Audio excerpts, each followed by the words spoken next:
prophecy is true. Bois le jus de nectar de cocktail de fruits. Bonjour, bonsoir à tous et à toutes, et bienvenue dans Jus de Ciné, l'émission qui parle de cinéma de façon plus ou moins rapide et agréable qui se consomme comme un jus de fruits. Ravi de vous retrouver pour ce 15e numéro de Jus de Ciné, où nous allons aborder la deuxième partie du mois de février, le sommaire comme d'habitude, les actus, une sortie de 2021 avec Palm Springs, des films d'avant 2021, toujours, avec Hurlement, Manque, Les Vacances du Cobu, Antoine dans les Cévennes et Les choses qu'on dit, les choses qu'on fait. Encore un joli programme. Le vice-versa sera évidemment pour le prochain numéro avec Marie. On a déjà trouvé le sujet, ça risque d'être assez rigolo. Passons tout de suite aux actus. Les actus, j'en ai trouvé pas mal, des actus, curieusement. J'ai trouvé pas mal de trucs assez cool. Bon, on va pas parler des salles de cinéma fermées, hein, bien évidemment. Même si, la situation semble s'améliorer plus oui et non. Mais disons qu'il y a quand même un espoir et que je pense qu'on commence à voir un peu le bout du tunnel. Et j'espère que, dans un mois, en fait, en avril, ça serait parfait que ça soit ouverte. Ça serait bien. Sinon, pour les actus, il y a un projet de thriller qu'aurait pu réaliser Stanley Kubrick qui pourrait voir le jour, enfin. Le film s'appellerait Lunatic at Large. C'est d'après un scénario de Jim Thompson, qui est un proche collaborateur de Kubrick, notamment sur ses débuts, puisqu'ils avaient collaboré ensemble pour l'Ultima Razia ou encore Les Sentiers de la Gloire. Et donc, il y a deux producteurs qui ont acheté les droits du film, et le tournage pourrait commencer dès la fin de l'année. Et donc c'est un scénario que devait réaliser Kubrick. Il n'a pas pu le faire, hein, pour les raisons qu'on connaît. On sait pas grand chose de l'histoire pour l'instant, mais on sait que ça serait un film thriller, film noir. Donc bref, on sait toujours pas qui réalisera le film, mais en tout cas, bon, c'est un scénario qui a apparemment intéressé Kubrick. Donc quand même, ça doit pas être rien. Évidemment que quand on en saura plus, je vous en parlerai évidemment dans ces actus. Est-ce qu'on parlera pas de Martin Scorsese qui a encore poussé une gueulante sur les services de streaming? Moi ça me fait toujours du bien quand il y a un grand cinéaste qui vient faire un peu son boomer, mais en vrai, il a bien raison de le faire. Si je peux le citer, par exemple, il a 15 ans à peine, le terme contenu n'était entendu que lorsque les gens discutaient sérieusement de cinéma, et il était différencié par rapport à la forme. Puis peu à peu, il a été de plus en plus utilisé par les personnes qui ont pris le contrôle des médias, dont la plupart ne connaissent rien de l'histoire de cette forme d'art, ou même ne s'en souciant suffisamment pas pour penser qu'elle devrait le faire. Contenu est devenu un terme commercial pour toutes les images en mouvement. Un film de David Lean, une vidéo de chat, une publicité du Super Bowl, une suite de super-héros, un épisode de série. Il est lié, bien sûr, non pas à l'expérience en salle, mais au visionnage à domicile. Les plateformes de streaming sont devenues dépasser l'expérience cinématographique, tout comme Amazon a remplacé le marché de magasins physiques. D'une part, cela a été bon pour les cinéastes, moi y compris. D'un autre côté, cela a créé une situation dans laquelle tout est présenté aux spectateurs sur un pied d'égalité, ce qui semble démocratique, mais ne l'est pas. Si un visionnage plus approfondi est suggéré par les algorithmes basés sur ce que vous avez déjà vu et que les suggestions sont basées uniquement sur le sujet ou le genre, qu'est-ce que cela fait à l'art du cinéma? Et donc en fait ce qui met en avant c'est effectivement le fait que l'expérience à la maison, malgré tout, il y a on pourrait croire que c'est plus égalitaire, mais non, parce que toutes les personnes n'ont pas le même système vidéo et son chez eux. Et puis là dans une salle de cinéma, toutes les personnes qui sont dans la salle de cinéma vivront la même expérience. Après je suis d'accord, c'est un budget, mais ça on va pas reparler. Et effectivement, les plateformes de streaming, le problème c'est que il y a un espèce de manque de... Enfin, ça t'encourage à manquer de curiosité et à regarder que des trucs qui pourraient te plaire, que des trucs qui se ressemblent, et du coup il n'y a plus aucune incitation à explorer d'autres choses et à voir un peu les pépites qu'il y a, parce que encore une fois, faut pas non plus dire que Netflix et tout ça c'est de la merde machin, parce qu'il y a plein de choses superbes, que ce soit sur Netflix ou sur Prime Video, enfin voilà, mais c'est juste que c'est absolument pas mis en avant.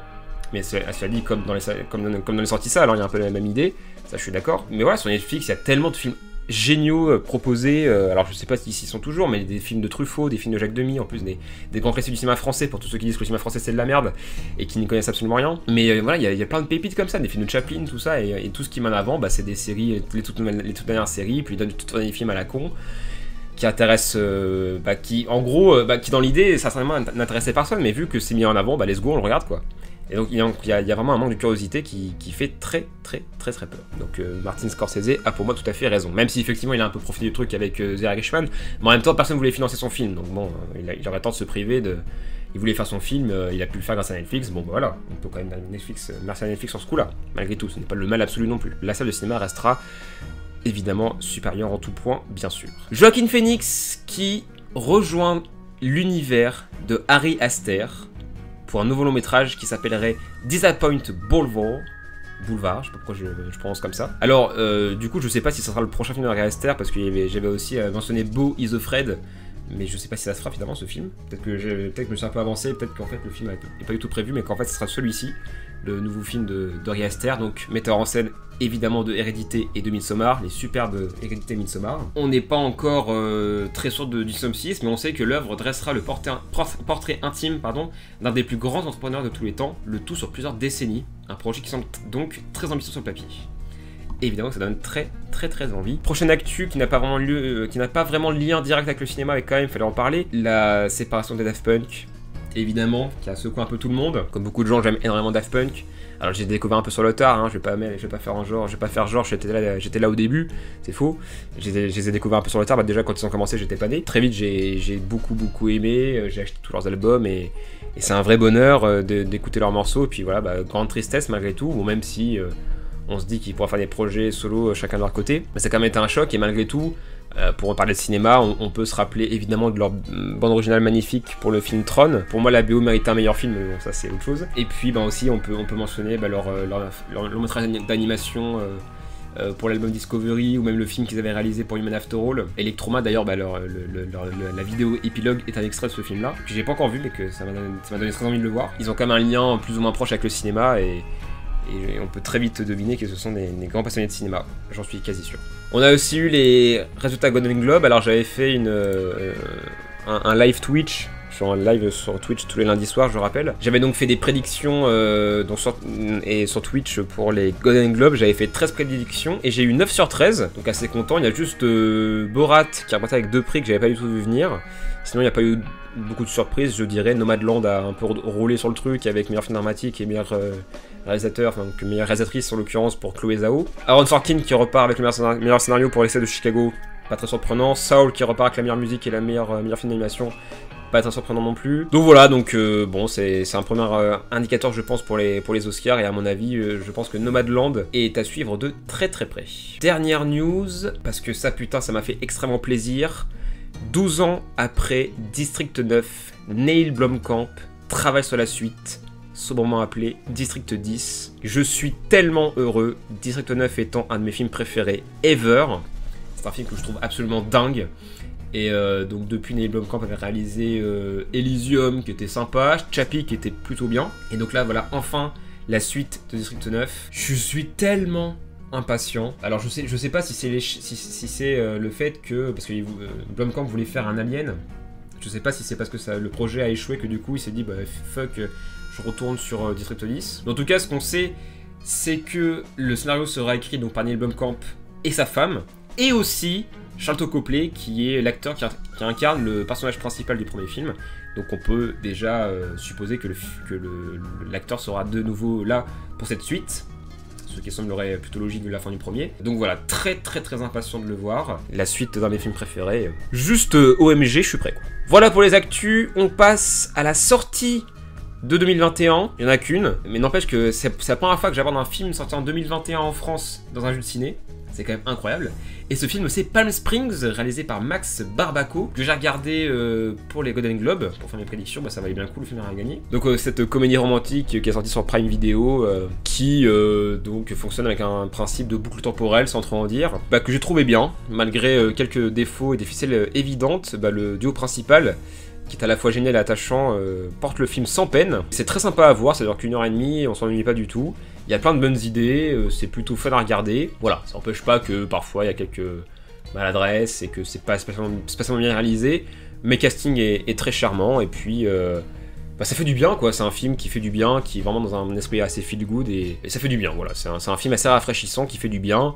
C'est pas un grand film, mais c'est tout à fait, c'est très sympa à regarder, et ça fait parfaitement le taf. On passe aux sorties d'avant 2021 et on commence avec Hurlement, réalisé par Joe Dante, sorti en 1981, qui est un film de loup-garou, très sommairement. Disons que c'est très difficile de se positionner sur ce film, parce que d'un côté je trouve qu'il y a de très bonnes idées dans la mise en scène, et que les effets spéciaux sont globalement pas mal, surtout par rapport aux loups-garous finalement, les loups-garous eux-mêmes qui sont je trouve très bien faits, enfin très convaincants.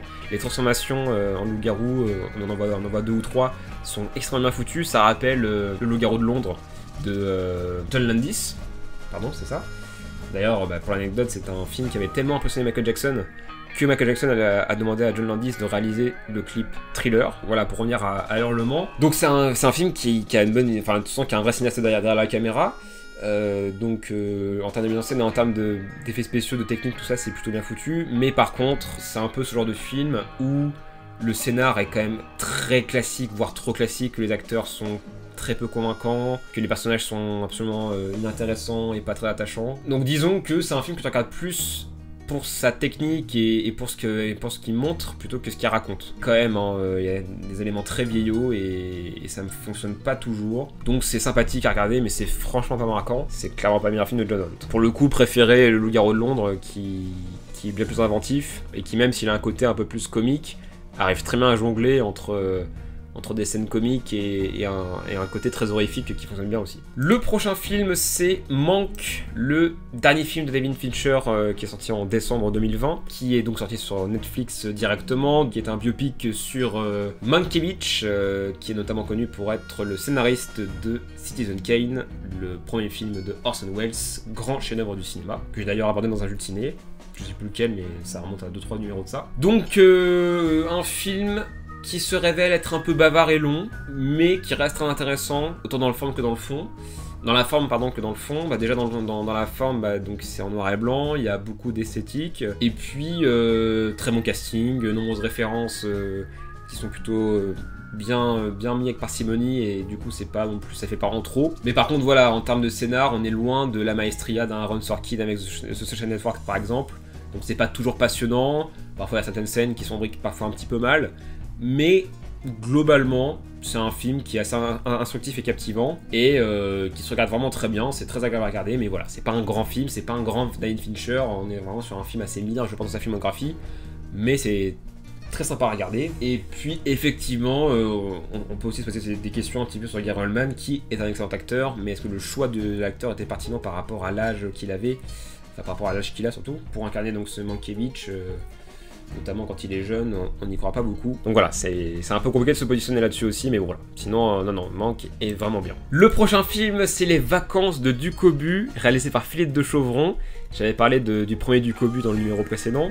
Donc là, ça y est, j'ai vu la suite. Pour rappel, pour ceux qui n'ont toujours pas suivi cette histoire, je me suis lancé un défi à la con. Un badge de Sens Critique demande d'avoir vu les 55 films qui ont dépassé le million d'entrées au box-office français de 2012. Je me fais le classement donc de la 55e place à la première place. Et donc, le 51e du classement, c'était Les Vacances de Ducobu. C'est pour ça que j'avais regardé le premier film, donc là j'ai vu cette suite, qui raconte les vacances de Ducobu. C'est-à-dire que ça y est, c'est la fin de l'année scolaire, c'est l'été. Ducobu part en vacances avec son père et puis avec sa voisine. Et ils vont tomber sur leur prof, donc La Touche, là, interprétée par Elise Moon, et d'autres personnages, tout ça, bon bref. Alors, j'avais pas du tout aimé le premier film, parce que c'était pas bien. Et contre toute attente, j'ai légèrement préféré ce second volet. Alors, c'est pas du tout un bon film, on se met d'accord, ce n'est pas un bon film. Mais je sais pas si, du coup, vu que je n'entendais vraiment rien avec le premier film, du coup, j'ai peut-être été un peu plus clément avec cette suite, un peu plus bienveillant, parce que je trouve que le casting est un petit peu mieux, parce qu'il y a notamment un changement d'acteur pour Ducobu, et je trouve qu'il est un peu meilleur, il est moins insupportable surtout. Donc voilà, donc les personnages sont un peu moins détestables, et puis l'histoire, bien que ce soit vraiment pas dingue, est un peu plus sympa à suivre. Il y a une espèce de chasse au trésor qui est très, très classique, mais ça se suit sans trop de déplaisir. Ça empêche pas que mais effectivement, il n'y a aucune mise en scène, ça manque cruellement de cinéma, et puis qu'il y a quand même des situations qui sont très navrantes, et l'humour est encore très très bas de plafond. J'ai envie d'être plutôt indulgent avec cette suite, parce que je l'ai trouvé pas si pire. J'aime bien cette expression. C'est pas si pire, je trouve que c'est mieux que le premier, franchement. Je l'ai moins détesté que le premier. C'est peut-être dû aussi à Bruno Salomon, qui est dans le casting et que j'aime beaucoup, et j'ai beaucoup de sympathie pour Bruno Salomon, donc je trouve qu'il n'est pas mauvais dans le film en plus, il a un personnage assez cool. Donc ouais, j'ai pas détesté. C'est pas bien, mais j'ai pas détesté. Par contre, Ducobu 3, que je pense que je ne verrai jamais, a l'air nul à chier par contre, vraiment... Ça vraiment, pourquoi Ducobu 3, ça va. Oui, non merci. Faut quand même pas déconner, j'ai déjà vu 2 Ducobu, c'est déjà pas mal. Faut pas en plus pousser. Le prochain film, Antoine dans les Cévennes, réalisé par Caroline Vignal, sorti en septembre 2020. Film que j'avais raté en salle malheureusement, et qui a été un beau succès malgré tout. J'ai l'impression qu'il y a eu un bon bouche à oreille pour le film, parce que... Au début, je pense que les gens s'attendaient à une comédie classique, un peu concon, et au final... je pense que les gens ont finalement vu un film qui était frais, agréable à regarder et qui était qui ne manquait pas d'idées, et c'était effectivement le cas. C'est un film qui ne manque pas d'idées, qui est très frais et très agréable à regarder. Les acteurs sont excellents, mention spéciale à Laure Calamy qui est vraiment parfaite dans son rôle. Puis ce que j'ai trouvé assez cool, c'est que l'histoire, donc il y a une histoire de base, avec ce personnage de prof qui est donc la maîtresse d'un homme marié, et puis donc cet homme marié part en vacances, et donc du coup va essayer de le rejoindre. Et puis finalement, au bout d'une heure de film, ça va un peu dévier sur autre chose, sans trop en dire. Et le film a vraiment l'audace de faire ça, et j'ai trouvé ça plutôt bienvenu. Et puis, puis le reste du casting n'est pas en reste, que ce soit Benjamin Laverne qui est excellent, il y a aussi Marc Fraise que j'adore, il y a une scène avec lui qui est extrêmement drôle. Les paysages sont très jolis, c'est plutôt bien filmé, c'est bien écrit aussi surtout. Donc les personnages sont très bien construits. Voilà, c'est un film qui fait du bien aussi. Bon, par contre après, le côté comédie, je suis pas trop convaincu parce que le film n'a pas spécialement fait rire. Mais par contre, on s'attache au personnage, et puis il y a certaines scènes qui sont très belles, et puis non, voilà, j'ai trouvé ça bien. C'est un bon film. C'est pas un grand film, mais c'est un bon film. Antoine Noël et Cévennes. Et le dernier film, Les choses qu'on dit, les choses qu'on fait, réalisé par Emmanuel Mouret, sorti également en septembre 2020 en cinéma, donc pareil, je l'ai raté en salle. Et alors, je dois dire que j'ai été assez décontenancé, parce que c'est un film qui avait tout pour que je le déteste.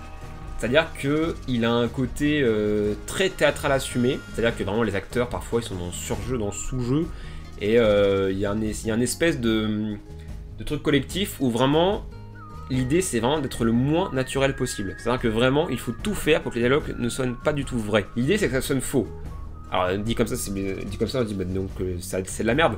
Non, parce qu'il y a un certain charme qui dégage de tout ça, et vu que c'est assumé comme tel, ça fonctionne plutôt bien. Je dois avouer que j'ai trouvé le film bien, notamment parce que c'est très bien réalisé, parce qu'il y a de très belles scènes, et qu'il y a certains acteurs qui sont vraiment très bons. Je pense notamment à Vincent McCain, que j'ai trouvé assez excellent, très touchant. Mais c'est vrai qu'il y a un côté très bobo intello qu'il faut un peu dépasser pour apprécier le film, et je peux comprendre que c'est pas évident. Il y a quelque chose qui se dégage de tout ça, je trouve que c'est un film qui ne manque pas de charme, qui est assez captivant. J'étais assez captivé, ça dure 2 heures, et pourtant c'est beaucoup de personnages qui racontent leur vie, qui racontent leurs histoires d'amour, et en plus le film c'est que ça, c'est littéralement des histoires d'amour, donc de personnages qui se rencontrent, et puis le personnage A va sortir avec un personnage C, puis le personnage B va sortir va tomber amoureux du personnage A, puis sauf que le personnage A avec le personnage C, donc le personnage B va voilà, et c'est constamment ça pendant 2 heures. Alors c'est... voilà.